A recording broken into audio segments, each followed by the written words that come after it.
Good morning, YouTube. All right, fall has locked itself down, so that means it is time for all things pumpkin. All right, we're going to start it off with a bang. Let's do a pumpkin roulade, otherwise known as a pumpkin roll in the Appalachian South. It has got a moist, delicious cake and perfect cream cheese frosting.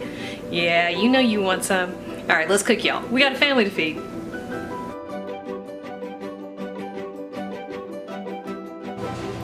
All right, I just realized I don't have a beater.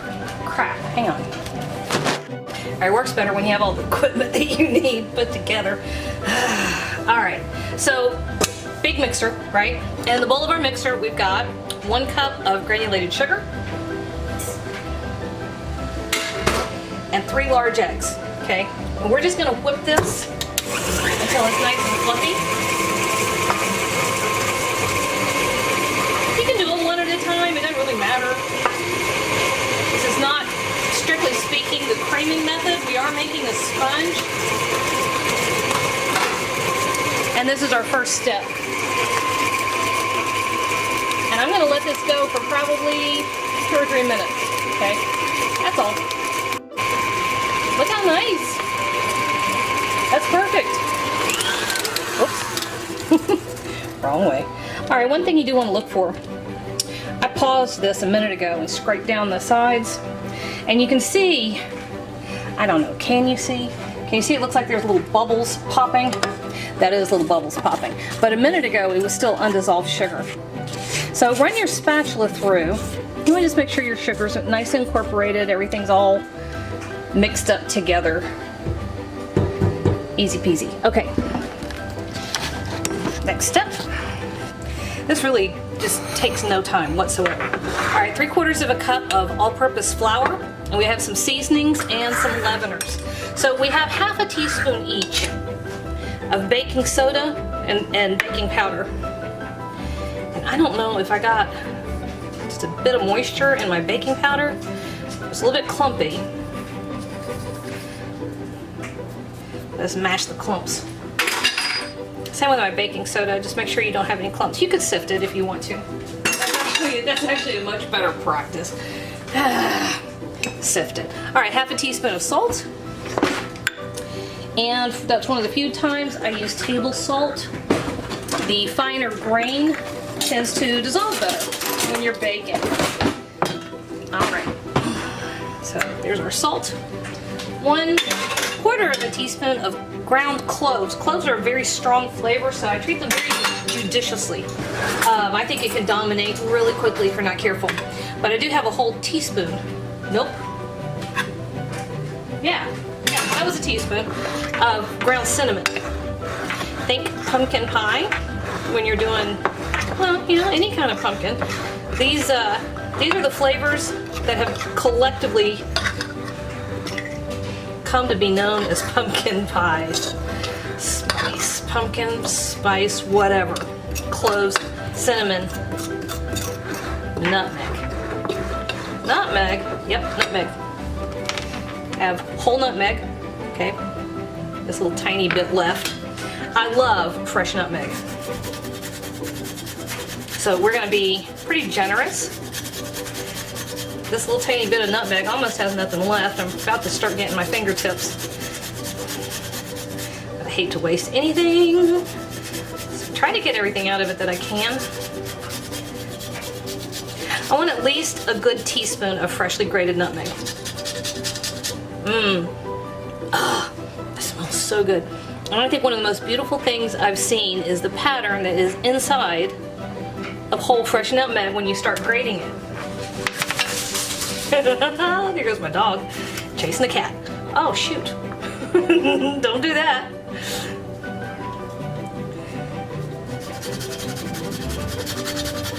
Make sure we have a full teaspoon. See how pretty? Pretty. Okay. Let me give my fingers a quick rinse from fishing out the nutmeg.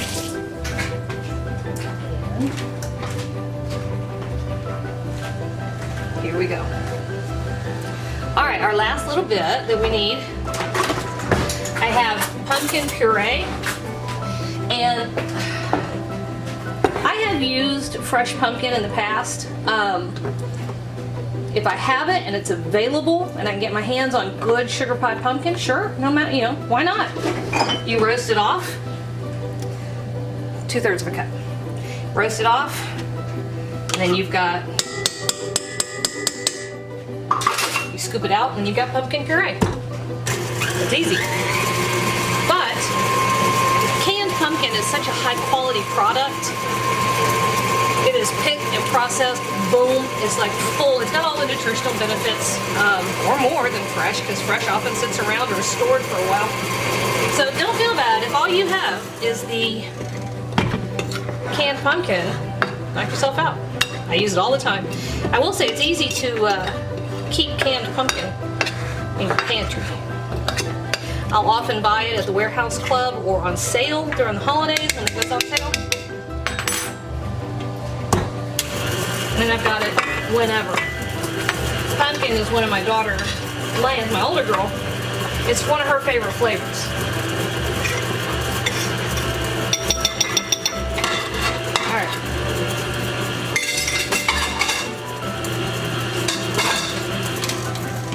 Here's what we look like. We're not going to overmix, but we are going to scrape down the sides and make sure we've got everything fully incorporated. We have an oven preheated to 375 degrees. And let me show you what I did. I took baking spray, cooking spray, and I sprayed the bottom of my sheet pan, and then just a piece of parchment paper right over the top. Okay? That's all it takes.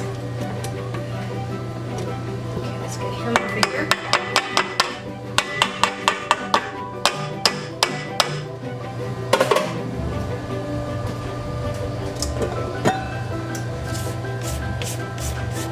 Layden has been asking for a pumpkin roll for almost a month, and I feel bad that I haven't gotten it to him. On the other hand, he just sent me a text and he said, "Mom, quick, I need marinara and meat sauce tonight, ASAP. I also need," what did he say? "I also need Texas toast and mozzarella." I was like, okay. He said, "Also, I have Pathfinder." And I'm like, when are you gonna cook?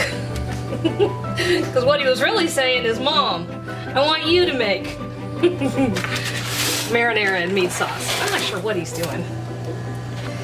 Layden and his buddies often have, they cook for each other in their friend group, which is awesome. Layden does have some pretty wicked skills, I have to say. But I think sometimes he overcommits a bit. There's Mom to the rescue, of course. Alright, so we're just smoothing out. You can buy dedicated jelly roll pans if you want. I don't have one. I just use a hotel pan. It works just fine. All right, 375 degrees. Oh no, I almost forgot. I have walnuts. All right, chopped walnuts, about a cup. I'm glad I didn't forget those. And these are just gonna go right over the top. Now I have black walnuts. You can use regular plain old walnuts. Black walnuts are kind of tricky and hard to find, and it's kind of a southern thing. I don't remember ever seeing them outside the South, and even in the South, you don't see them all that often. So when I have them, I use them. But plain walnuts are just fine. You could even use pecans. Use almonds if you wanted to. It's your food. Use whatever you want. All right, so there we go. We're slapping this guy in the oven, and I'll be back to show you the fun part. All right, our pumpkin roll is in the oven, and that's fine. That's where it's supposed to be. All good. I'm going to show you how to do the prep step. So I just have a plain old clean towel, right? And I have about a cup of powdered sugar. I remember the first time I learned to do this, I think I was a very young teenager, and I was making chocolate roulade. And I worked my way through the instructions, and I did this, and it was like I had learned a magic trick using actual magic. I thought this was the coolest thing ever. All right, so this is all we're doing at this stage. You want a nice, even covering of powdered sugar.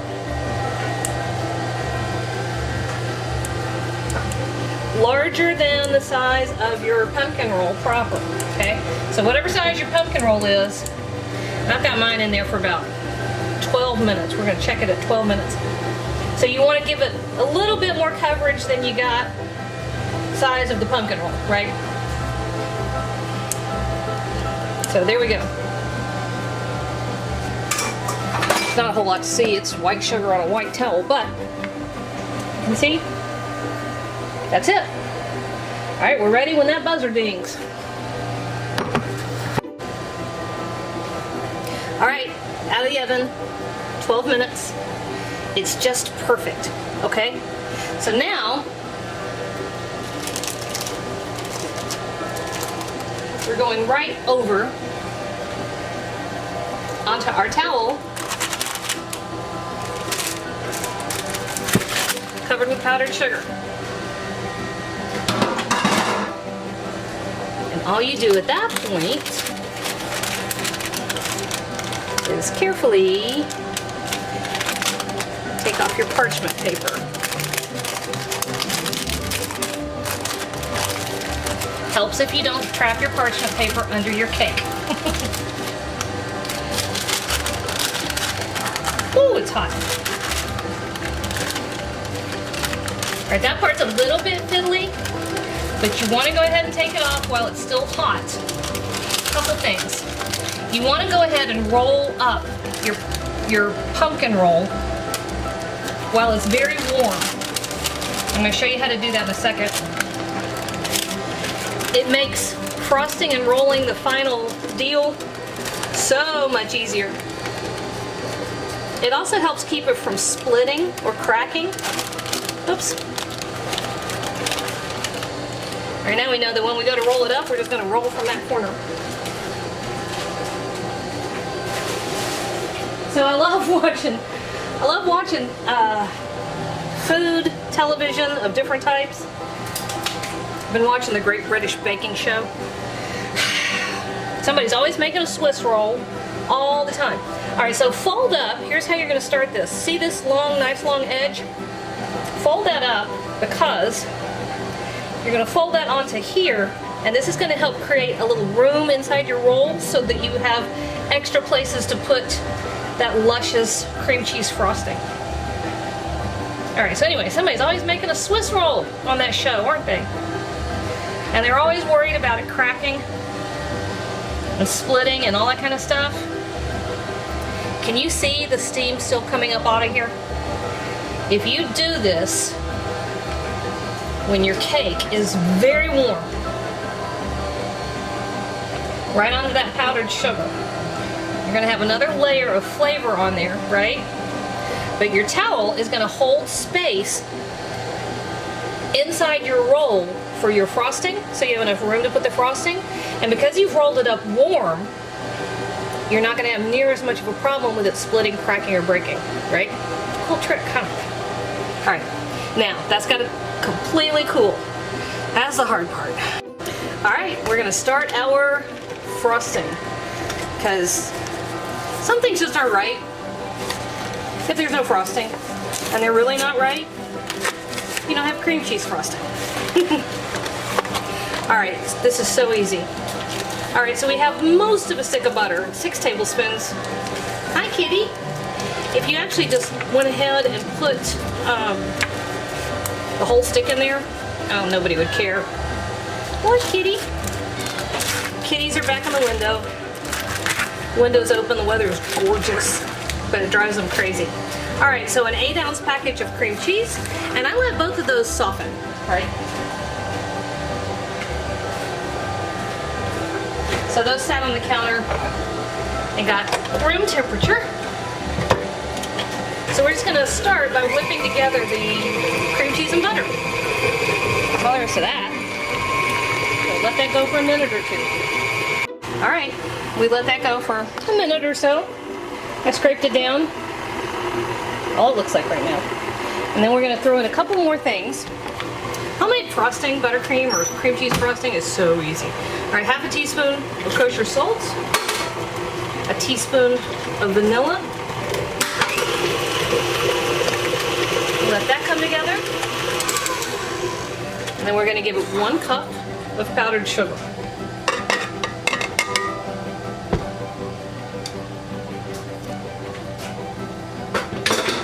Yep. All right, we're moving that over there.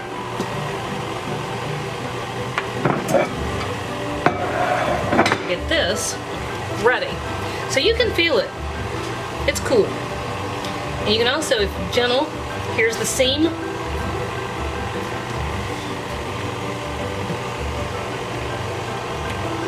I'm gonna open him up.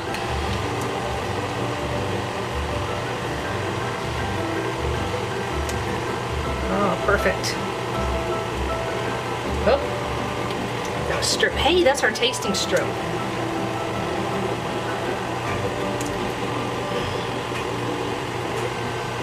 Touch warm right in the very center still, but that's all right because we're going to leave this towel open now. We've got some walnuts that are trying to abandon us and stick to our towel. There's our little corner that came off. We're going to tuck that underneath to the middle.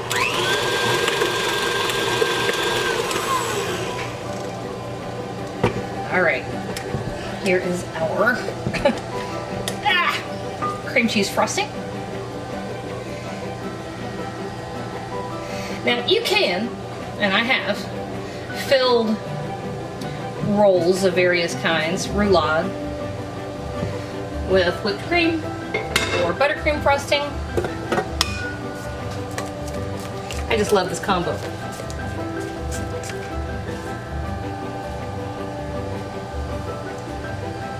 And this is literally all there is to this.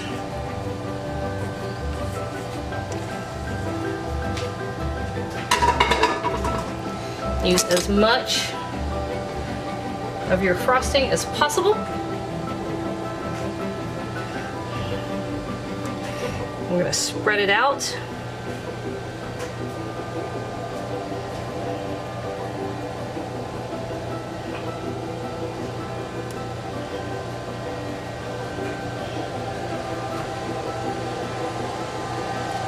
So a nice even coating. And your towel is actually kind of handy. You can use it to manipulate your cake.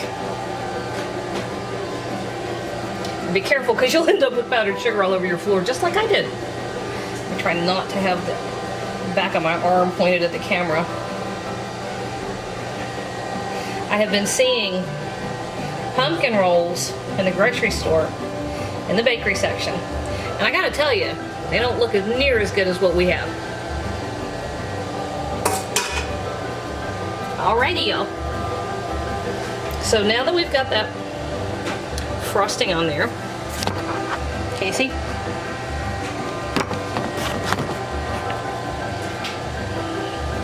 we just roll it up again.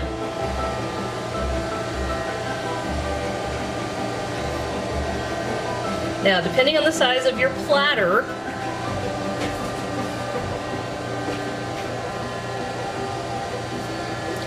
you can either transfer it whole, one pumpkin roll like that, or you can cut it in half. I usually cut mine in half, it just makes it easier to work with. Okay, and here's the seam. We're just going right over like that on the seam.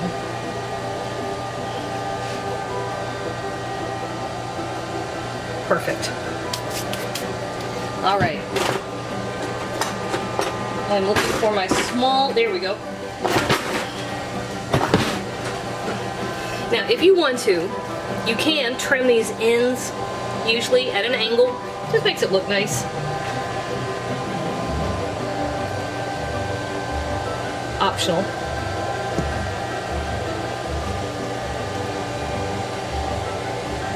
See that?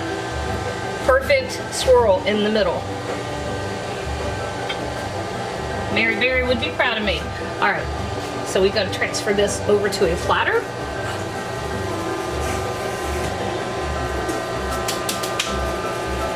Ta-da! All right, now that is gonna go in the fridge and it's gonna get nice and chilled before we serve it. But that, y'all, is a perfect little pumpkin roll. Right in time for the holidays. And this is my tasting stripe. I can get away with having a little. Oh, wow. Oh, yeah. Yeah, Starbucks got nothing on that.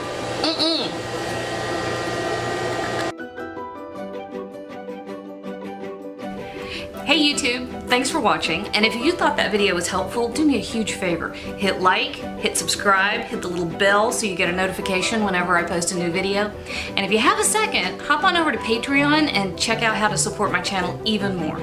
Again, thanks for watching.